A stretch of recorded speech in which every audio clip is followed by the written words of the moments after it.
आप देख रहे हैं इस वक्त सलाम दक्कन जी सलाम पर। तेलंगाना में तहादी महाज की पहली बड़ी रैली में कांग्रेस सदस्य राहुल गांधी और आंध्र प्रदेश के सीएम चंद्रबाबू नायडू एक साथ नजर आए और इस मौके पर दोनों ने मुखालिफ जमातों पर जमकर हमला बोला। राहुल गांधी ने टीआरएस को तेलंगाना संघ परिवार का नया नाम देते हुए केसीआर को मोदी हुकूमत का मददगार करार दिया। उन्होंने बीजेपी और टीआरएस पर मुल्क में नफरत बांटने का इल्जाम लगाते हुए कहा कि साथ देने वाला अंजाम देने वाले से कम गुनहगार नहीं होता। दिल्ली में नरेंद्र मोदी जी हैं और तेलंगाना में केसीआर जी। लोकसभा में, राज्यसभा में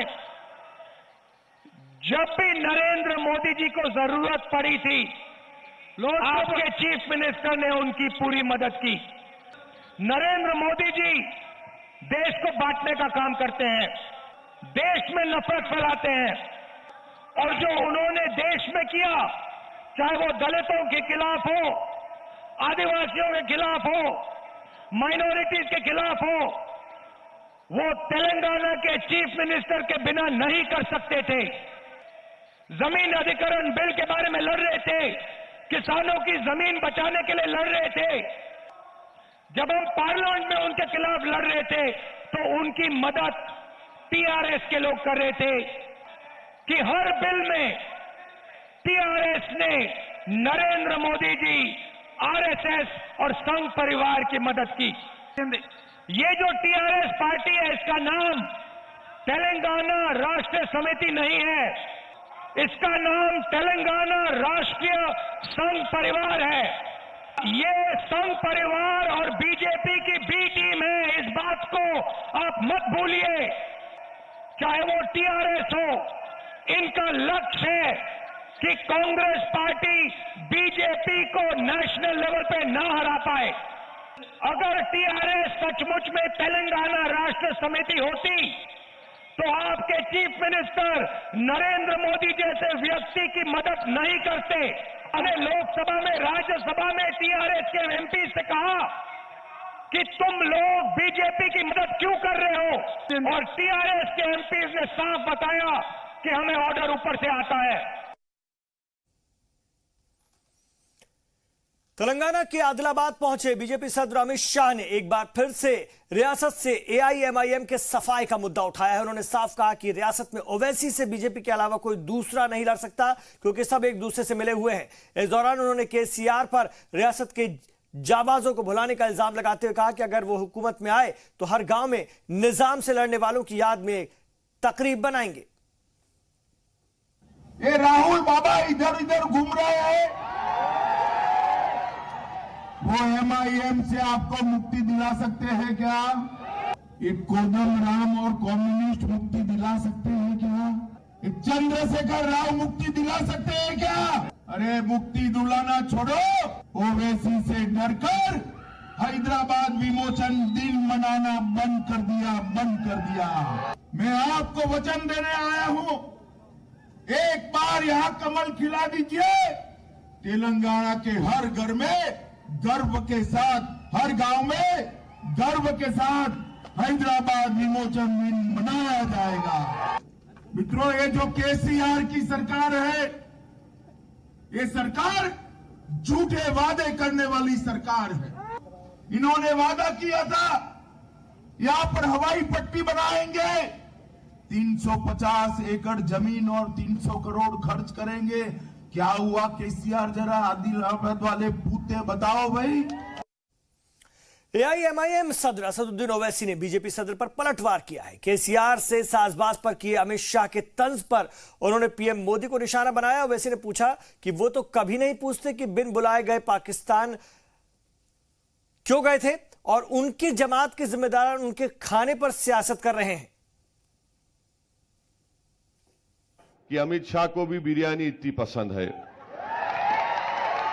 अगर उनको हसद हो रही, अगर उनको जलन हो रहा कि मेरे को नहीं खिलाए, असदुद्दीन ओवैसी को केसीआर खिलाए, तो मैं चंद्रशेखर राव साहब को अभी फोन मिला के बोलता हूं कि इनको कम से कम आप कल्याणी बिरयानी का पार्सल भिजाओ दिल्ली जाने से पहले।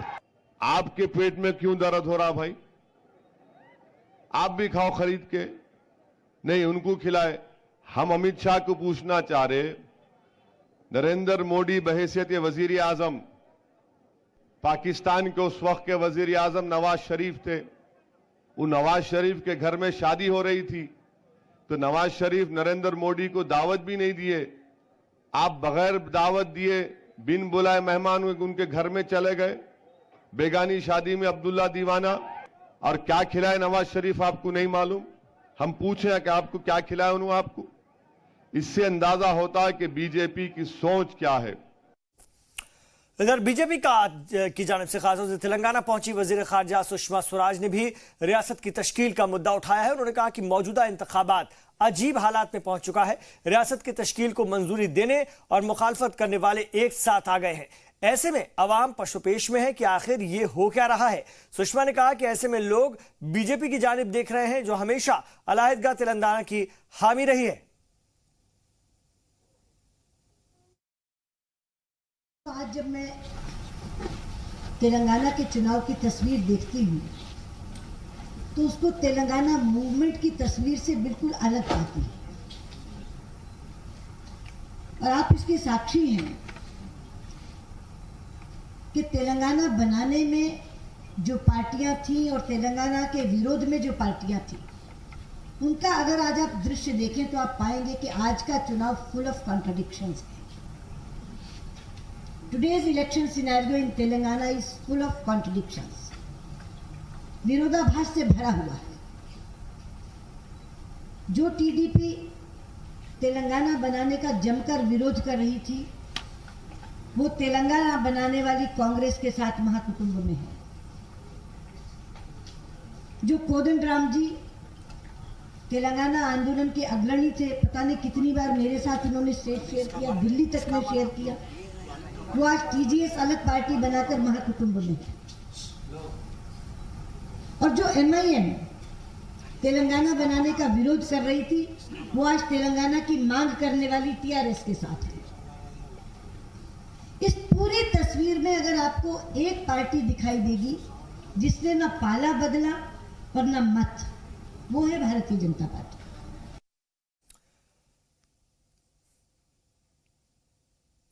इस बीच कांग्रेस ने तेलंगाना असेंबली इंतखाबात के लिए अपना इंतखाबी मंशूर जारी कर दिया है। सभी तबकों को साथ देकर चलने के वादे पर मबनी पार्टी के मंशूर में रियासत की तरक्की के लिए कई वादे किए गए हैं। मुल्क गिर पैमाने पर तालीमी बजट में मजीद इजाफे का जिक्र करते हुए कहा गया है कि तेलंगाना में वो इसकी शुरुआत करेंगे। मंशूर में आपसी भाईचारे को फरोग देने पर भी काम करने की बात कही गई है। इस मौके पर मरकजी क़यादत के साथ रियासती लीडरान भी मौजूद रहे।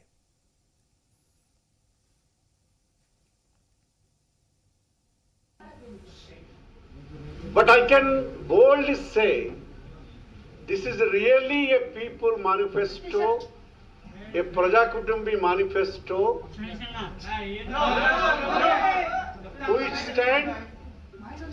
we stand for the poor, have-nots, Dalit, students, youth, farmers, and all community of the society.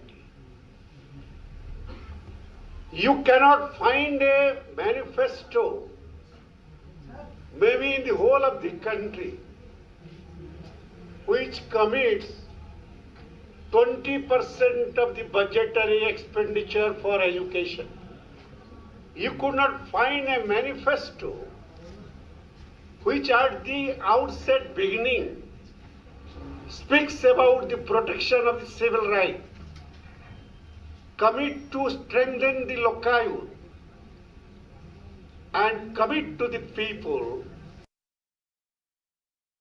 No one takes the promises of Congress party, no one takes the manifesto promises of Congress party seriously, because the Congress party only indulges in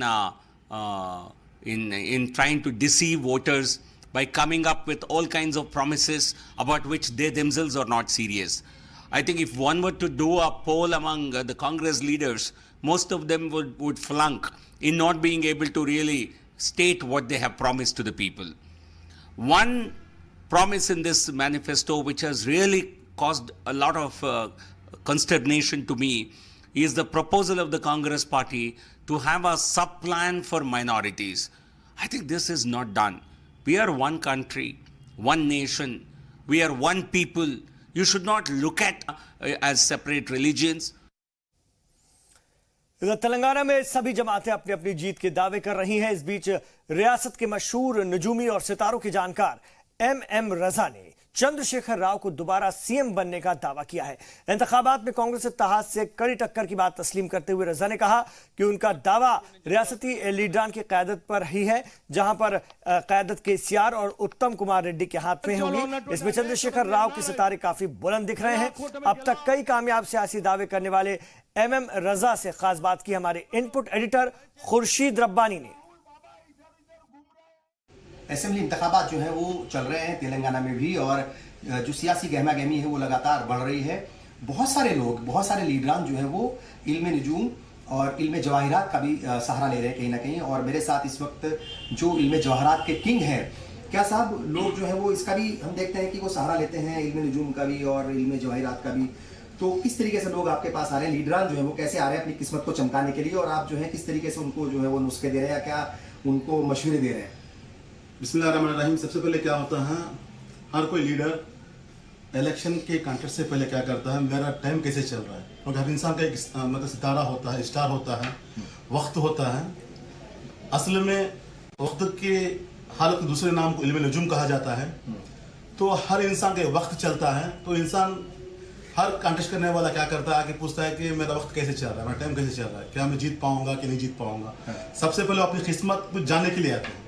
इसमें मालूम हो जाता है कि इंसान जीत पाएगा कि नहीं जीत पाएगा, एक मंसूबा कर सकता है, एक मास्टर प्लानिंग कर सकता है।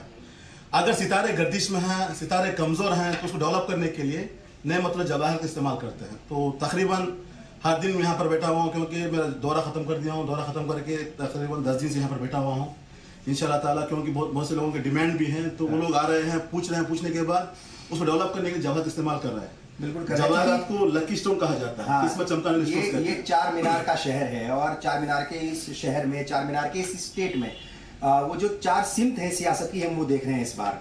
बीजेपी है, कांग्रेस अलायंस है, टीआरएस है और एमआईएम है। आपको क्या लगता है ये जो सिमत है चार मीनार के इस स्टेट की, वो सियासी सिमत क्या होगी आम लोगों की, और कौन सी हुकूमत जो है वो बनेगी या किसकी पार्टी की हुकूमत बनेगी? क्योंकि सभी पार्टियां दावा कर रही हैं, खासतौर से कांग्रेस भी दावा करने लगी है कि हम मैदान में हैं और हमारी हवा है। तो हवा किसकी है असल में? यहाँ पे बता दो नजरी के लिए, सितारे क्या कहते हैं, मतलब सितारे क्या कहते हैं? एक्चुअली क्या होता है यहाँ की, जैसे कांटे की टक्कर है, हर कोई रिपोर्ट बता रहा है कि कांग्रेस आएगी बता रहा है, लेकिन इसमें कोई शक नहीं है कि कांटे की टक्कर होगी। लेकिन गवर्नमेंट जो बनाए गए वो है केसीआर साहब, यहाँ के जो मुख्यमंत्री भी रह चुके हैं, चीफ मिनिस्टर भी रह चुके हैं। तो वो खुद फिर से गवर्नमेंट फॉर्म करेंगे, क्योंकि उनका टाइम अच्छा चल रहा है। मई तक उनके स्टार बहुत बुलंद है। तो इसीलिए उन्होंने मतलब पहले ही इंतखाबात का फैसला किया, क्योंकि मेरा टाइम अभी अच्छे चल रहा है, तो इससे मैं फायदा उठा सकूं, तो टाइम का फायदा उठा सकूं, वक्त का फायदा उठा सकूं। आप कह रहे हैं जो केसीआर है उनकी पार्टी का और उनका वक्त अच्छा चल रहा है, लेकिन कांग्रेस जो दावा कर रही है और जो इंटेलिजेंस की रिपोर्ट है वो कह रहे हैं कि शायद 75 तक सीट्स आ सकती हैं कांग्रेस की। तो क्या उनका मतलब वक्त उतना अच्छा नहीं है?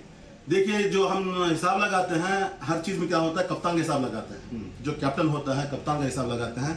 तो यहाँ पे कैप्टन है केसीआर साहब, एक तरफ है उत्तम कुमार रेड्डी जो कांग्रेस के हैं। इन दोनों का अगर मुकाबला देखा जाए तो केसीआर साहब के जो सितारे बड़े उरूज में, तो 100% वो गवर्नमेंट फॉर्म करेंगे। इसमें कोई शक नहीं है कि थोड़ा इंतखाबात टक्कर के कांटे की टक्कर रहेगी, लेकिन केसीआर मतलब टीआरएस जो है यहाँ पर गवर्नमेंट फॉर्म करेंगे इंशाल्लाह। बिल्कुल। तो जाहिर तौर पर जो वोटिंग है वो 7 तारीख को होनी है और रिजल्ट जो है वो 11 को आएंगे। तब तक इंतजार करना होगा। लेकिन सितारों की अगर हम बात करें और एम रजा साहब की अगर माने, तो यहाँ पे हुकूमत वापस जो है वो टीआरएस जो पार्टी है उसकी बनेगी, या फिर कहा जाए जो चीफ मिनिस्टर है वो केसीआर बनेंगे, ये इनका कहना है। लेकिन असल ताकत जो है वो सितारों में तो होती है, लेकिन जो असल ताकत है जमहूरियत की वो आम लोगों में होती है, आम लोगों के पास होती है, वोटर्स के पास होती है। तो जाहिर तौर पर इंतजार करना होगा कि रिजल्ट क्या होगा। कैमरा पर्सन शाहिद के साथ खुर्शीद रब्बानी, जी मीडिया, हैदराबाद। केरल में सबरीमाला मंदिर पर जारी तनाजा रुकने का नाम नहीं ले रहा है। असेंबली इजलास में इसी मुद्दे को लेकर कांग्रेस अरकान ने जमकर हंगामा किया। अकीदतमंदों पर पुलिस कार्रवाई पर सवाल उठाते हुए वो बार बार वेल में दाखिल होने की कोशिश कर रहे थे और इस दौरान ऐवान में धक्का मुक्की और नोक झोंक की वजह से हालात काफी तल्ख हो गए। वाज़ेह है कि रियासती पुलिस ने कई अकीदतमंदों को गिरफ्तार करके जेल भेज दिया था, जिसके बाद अदालत ने भी हुकूमत को फटकार लगाई थी। हालांकि इसकी बुनियाद सुप्रीम कोर्ट की जानिब से मंदिर में खवातीन के दाखिले की इजाजत के बाद से ही पड़ गई थी, जिसकी मुखालफत पूरी रियासत में देखने के लिए मिली।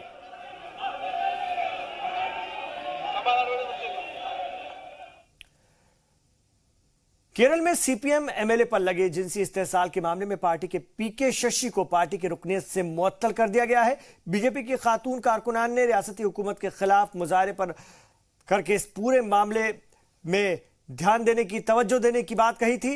वाज़ेह है कि रियासत के शोरानूर से सीपीएम एमएलए पीके शशि पर पार्टी की एक खातून वर्कर ने 6 महीने पहले जिनसी इस्तेहसाल का इल्जाम लगाया था, जिसे पार्टी के पोलित ब्यूरो के पास जांच के लिए भेजा गया था। उधर 6 महीने के बाद हुई कार्रवाई पर अपोजिशन जमात और खातून तंजीमों ने हुकूमत पर सवाल उठाए हैं। The LDF and CPM always talk about women liberation, women equality, freedom. But what is happening in CPM? It is a naked truth that the CPM is violating all women rights actually. The best example is PK Shashi MLA's case. It is quite evident that it is quite clear that the PK Shashi MLA has done or has violated all women rights. But the punishment about PK Shashi is quite nominal, it is quite symbolically. Why the police is not taking or charging a case against PK Shashi? Why the Women's Commission is not taking a charge against a case against PK Shashi? We really condemned CPM's double face, Pinarayi Vijayan's double face. Tamil Nadu में गुज़िश्ता दिनों आए गज तूफान से हुई तबाही का जायजा लेने मरकज से एक टीम तमिलनाडु पहुंची और जहां पर टीम के अफसरान ने मुतासिर इलाकों का दौरा किया। रियासती सीएम से मुलाकात के बाद जायजा लेने वाली टीम ने तस्लीम किया कि रियासत में भारी नुकसान हुआ है। इस मौके पर उन्होंने मरकज से अपनी रिपोर्ट में हर तरह की मदद की यकीन दहानी कराई। दूसरी तरफ तूफान की जद में आया गरीब तबका दफ्तरों के चक्कर लगा रहा है, लेकिन उनकी मदद करने वाला कोई नहीं है। वाज़ेह है कि गुज़िश्ता दिनों आए समुद्री तूफान से रियासत में भारी तबाही हुई थी, जिसमें 40 से ज्यादा शहरियों की मौत भी हो गई थी। The interministerial team of Government of India has come to the state of Tamil Nadu, and we had come, and from Saturday onwards we have been visiting your deeply affected areas in the districts of Puttukkottai, Thanjavur, Thiruvarur, Nagapattinam, and we have also taken into account the reports that have come in from the damages that have occurred as far as Dindigul district, which we sadly have not been able to visit due to paucity of time.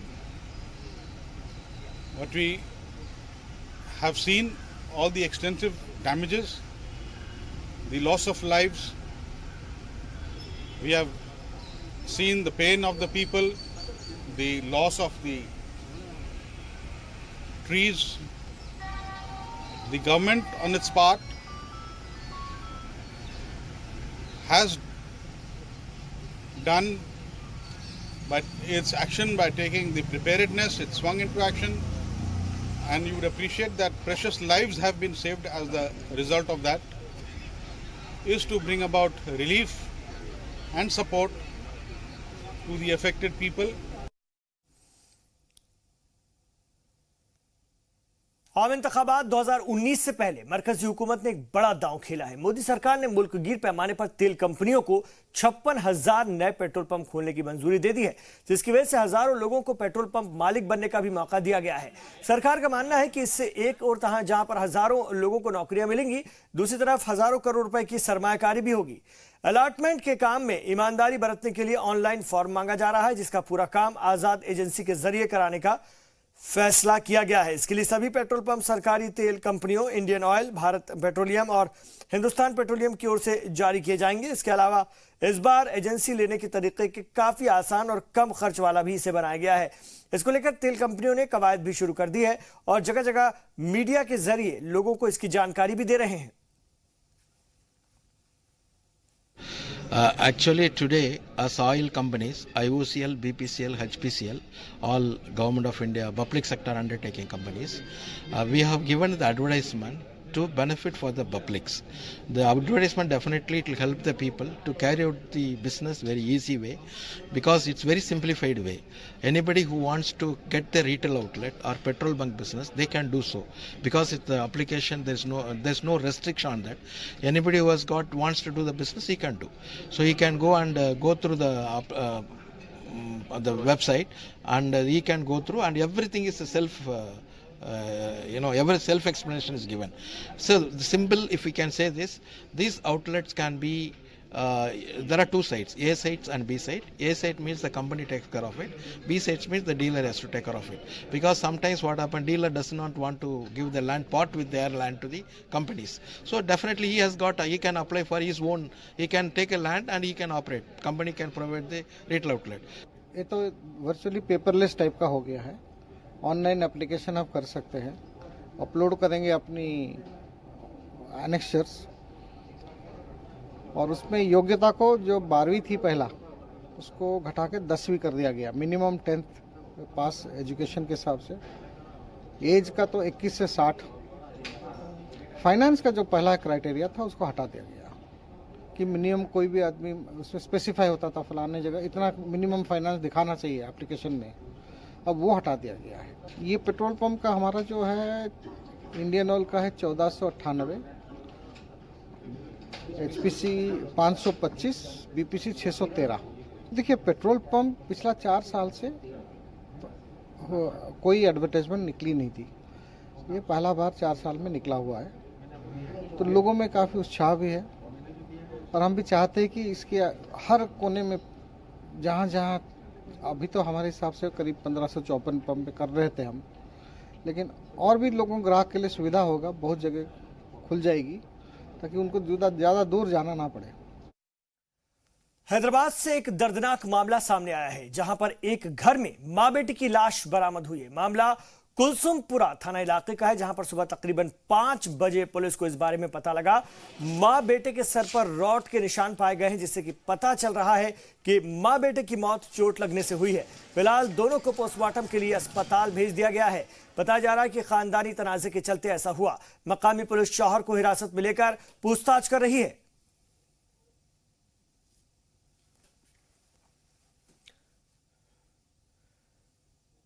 और तमिलनाडु में गज तूफान के बाद अब लोग बारिश के कहर से परेशान हैं। लगातार बारिश से कुछ इलाकों में पानी जमा हो गया, जिससे कि आम जिंदगी मुतासिर हो रही है। साइक्लोन से तबाही से परेशान आम शहरी इस नई मुसीबत से सहमे नजर आ रहे हैं। हालांकि महकमा मौसमियात ने अभी और बारिश से इनकार नहीं किया है। वाज़ेह है कि गुज़िश्ता दिनों आए तूफान की वजह से रियासत में भारी तबाही हुई थी, जिसकी वजह से मुतासिर इलाकों में हजारों रिहाइशगाह उजड़ गई थी। और इस बीच बदले मौसम के रवैये ने उनकी परेशानियों में मजीद इजाफा कर दिया है। This well-marked low-pressure area over southwest Bay and adjoining North Tamil Nadu coast now lies over interior parts of Tamil Nadu coast, interior parts of Tamil Nadu, and further it will, as a low-pressure area, it will further move in northwest direction and weaken. Under the influence of this system, during last 24 hours, many places where Tamil Nadu and Pondicherry received moderate rainfall. A few places heavy to very heavy rainfall recorded. Highest of about 12 centimeter recorded over Shodavaram, Nadavaram areas. Next, during 24 hours, over the North Tamil Nadu. तो जुनूबी हिंद की खबरों के हमारे बेहद खास bulletin सलाम दक्कन में अभी इतना ही, लेकिन जी सलाम पर खबरों का सफर जारी है। आप रहिए जी सलाम के साथ।